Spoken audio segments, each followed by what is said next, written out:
Guys, Jack here from Gingerbets and welcome to the Gingerbets Golf Betting Insights weekly YouTube show where this week I'm previewing the Butterfield Bermuda Championships taking place at Port Royal Golf Club. Who will lift that trophy come Sunday evening? Well, stay tuned because in less than 10 minutes I'm going to be breaking down the course. I'm going to be looking at the key skill sets required and I'm going to be bringing you those all-important outright selections. But before I do that, if you're new to this channel, if you've just come across Gingerbets Golf Betting Insights on YouTube, then check out the Gingerbets Golf Betting Insights newsletter. All the details are in the description box below. It's one weekly newsletter, well-researched, direct to your inbox, that's going to save you time, it's going to make you more informed, and it's going to point you in the right direction in terms of picking winners. Don't just take my word for it. Go and have a look on the homepage. You've got all the historic results since 2019, all are there for you to read and glance at in your own time. But I can promise you it comes from well-researched information and it's going to save you time. It's going to point you in the direction of more winners and it's going to make you more informed when making your golf picks. So go and check it out right now. That's enough on that newsletter. Let's get into this week's selections and this week's course breakdown and key skill sets required. So the course itself this week, really short by PGA Tour standards, a par 71, sub 7,000 yards from the tips. We've got a course of two different sides this week. The front nine quite protected by the trees and away from the coastal area where the wind may not get to the players. When they sweep round to the back nine though, all that changes. Super long par threes, drivable par fours and wind if it's coming off that coastal line over in Bermuda, then the players are going to feel it. That's what will determine how low the players go this week. We've had winning scores from 15 under par should I say, all the way through to 24 under par. The wind will most likely dictate what that winning score will look like this week. So if you're going to check out the weather forecast and make your picks closer to the time, then look for players with a bit of wind speciality in their pedigree. That's going to help you get one over the line, or something that I believe will certainly help.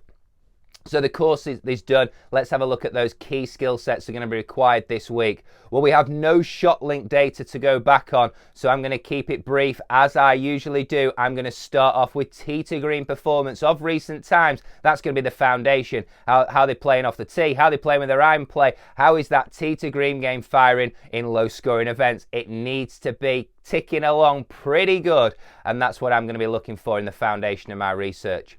I then want to look at driving accuracy. It's not often we say that on this channel, but playing from the fairways is going to be advantageous this week. That's what we've read from the players, from the quotes from 2019, 20 and 21. There seems to be a real preference for playing from the fairways. Not that that's not the case in most courses, but here it certainly is. So driving accuracy will be my second key skill set to be required this week.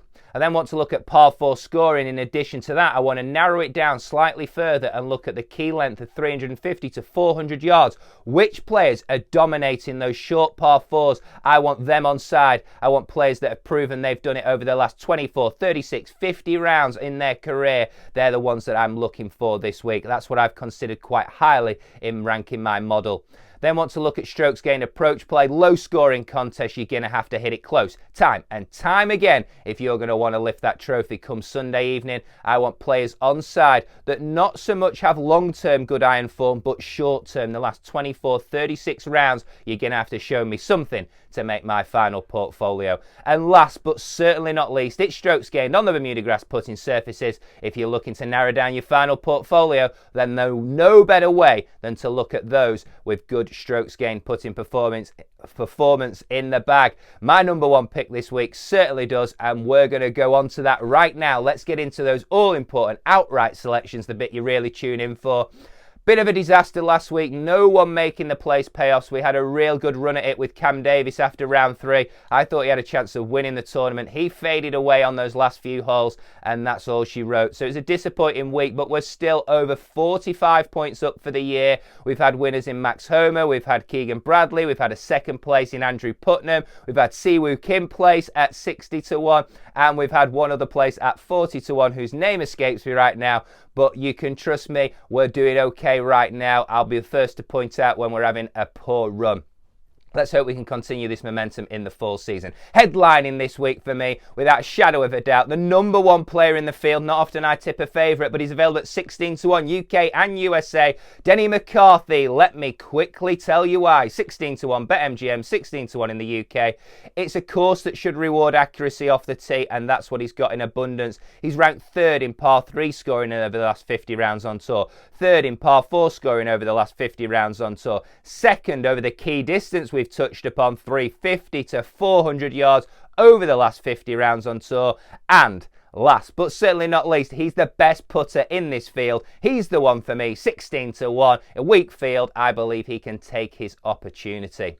Second up then is a man from the UK that will be highly motivated with a Ryder Cup spot up for grabs in roughly 12 months' time. A win here would certainly go a long way to cementing his place in that team.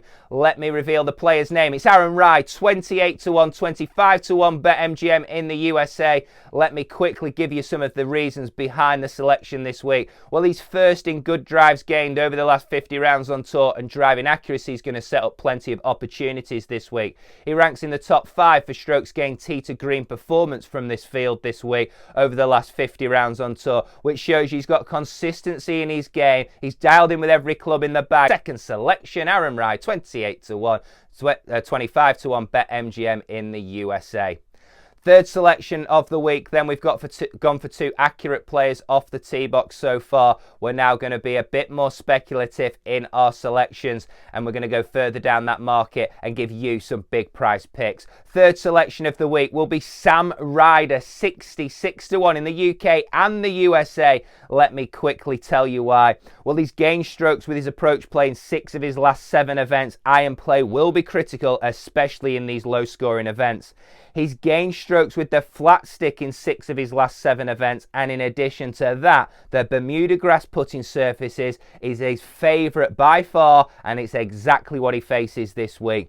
He ranks in the top 25% of this field for par 3 and par 4 scoring, so there's lots to like about his overall game. He ranks in the top 15 in my model, but way further down in the betting, and for that reason, he will be my third selection of the week. And last but certainly not least, it's going to be a player that I believe I've got high hopes for this year. He's a young player. He's got an outstanding chance this week. In my opinion, he moves the ball both ways well off the tee. He's an elite level ball striker. He's available at 50-1, but MGM's the play, 66-1 in the UK, but this is Tuesday that I'm recording. I think that's been snapped up now. Brendan Wu will be my fourth and final selection of the week. He ranks third in strokes gained off the tee over the last 50 rounds on tour. If he continues to do that, he's going to set up plenty of scoring opportunities. He ranks in the top 10 for par 4 scoring over the last 50 rounds on tour, and on that key distance of 350 to 400 yards, where there's 6 holes each and every day this week, he ranks in the top 4 on the whole of the PGA Tour, should I say, of this field over the last 50 rounds. So he's dialed in with his irons. He's dominating the short par 4s. If he can putt well this week, I believe he can outrun his odds. 66-1, Brendan Wu will be the 4th selection of the week.